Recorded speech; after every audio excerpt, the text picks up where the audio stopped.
બનાસકાંઠા જિલ્લામાં ભારેથી અતિભારે વરસાદે વિરામ લીધા બાદ અમીરગઢ તાલુકાના ઈસવાણી ગામે ભારે વરસાદના કારણે પોતાના ખેતરોમાં છેલ્લા 8 દિવસથી અમીરગઢ સાથેનો સંપર્ક તૂટી ગયો હતો। ત્યારે તાજેતરમાં જ આવેલ ભારે નદીના કારણે આ પરિવારો બનાસ નદી અને કેડી નદી વચ્ચે ભારે વરસાદના પાણીનું પૂર આવવાથી પોતાના ખેતરો અને મકાનોમાં પાણી ઘૂસી ગયા હતા, જેને લઈને આ ઘર વિહાણા પરિવારો મુશ્કેલીમાં મુકાયા હતા। પરંતુ પાણીનો પ્રવાહ ઉતરી જતા હજુ સુધી વહીવટી તંત્ર દ્વારા કોઈ નિર્ણય લેવાયો નથી, જેથી આજે અમારા અમીરગઢ ખાતેના સંવાદદાતા સતીશ રાણાએ ઈસવાણી ગામના લોકોની મુલાકાત લીધી હતી।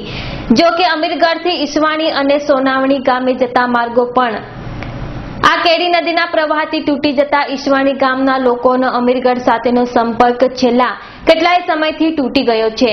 જ્યારે વીજ થાંભલા પણ જમીન ધસ્ત થઈ જતા વીજ પુરવઠો પણ ખોરવાઈ ગયો હતો, જેને લઈને ઈસવાણી ગામના અને સોનાવડી ગામના લોકોનો ટેલિફોનિક સંપર્ક પણ કરવામાં તકલીફ પડી રહી છે। જો કે કહેલી નદી નજીક આવેલ ખેતરોમાં ઉભેલો પાક ધોવાઈ જઈ ખેતરો સપાટ થઈ ગયા છે। ખેતરો પણ મોટા મોટા માટીના થરોમાં જામી ગયા છે। તાજેતરમાં જ આવેલ બનાસ અને કેડી નદીના પૂર જો ઉતર્યું ન હોત તો અને વધુ પૂર આવત હોત તો 30 થી 40 જેટલા પરિવારો માટે જોખમી પુરવાર થાત।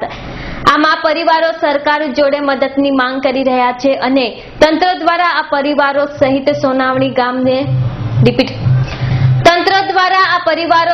સોનાવડી ગામજનો પણ યોગ્ય કાર્યવાહી કરે તેવું ખૂબ જ જરૂરી છે।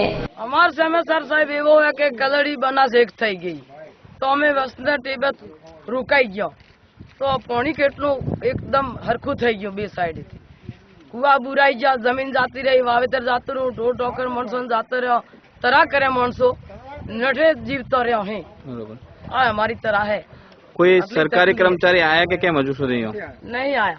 તમે શું ખાઓ છો? ખાવા તો સાહેબ શક્યો બંધ થઈ ગઈ તે કોઈ સાવેલો હતા તો ઘરમાં રોધીને ખાધા, કોઈ ઘૂઘરી રોધીને ખાધી અને લાઈટો પણ બંધ થઈ ગઈ। અમારે કેવી રીતે જીવવાનું? પૂરી મુશ્કેલી થઈ ગઈ છે અમારે જીવવાની। રસ્તાઓ તમારે કેમ કેમ છે? રસ્તા બધા તૂટી ગયા છે સાહેબો ખૂબ કરીને આવે। શું નામ તમારું? મારું નામ મોદની બેન બાબુભાઈ।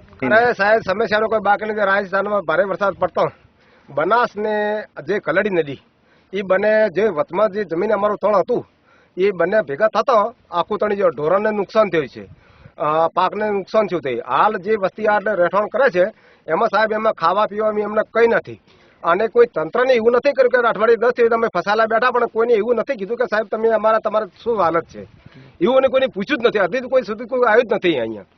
કેટલા પરિવારો તમારા આમાં તો સાહેબ પરિવારોની વાત છોડો, અહીંયાથી 50 થી 60 ને પરિવાર જે વચ્ચે જ બેઠા છે, જે કલાડી વચ્ચે ને નદી વચ્ચે, બનાસ વચ્ચે અને કલાડી વચ્ચે તો 50 થી 60 નું પરિવાર માણસો વધારે જ ચલાગે। તમારા રસ્તાની શું પરિસ્થિતિ છે? રસ્તા બધા તૂટી ગયા છે। તમારા ખેતરોની શું પરિસ્થિતિ? બધું ખેતરોની પરિસ્થિતિ, પાક હતો ને પાક એ બધો જે વાવતર બધું જતું રહ્યું, પછી ઢોરોને નુકસાન થયું છે અને ખદેઈ ગયું એકદમ, એટલે નુકસાન સિવાય તો કોઈ બાકી જ નથી, એટલું નુકસાન થયું છે। સતીશ રાણાનો રિપોર્ટ, અમીરગઢ।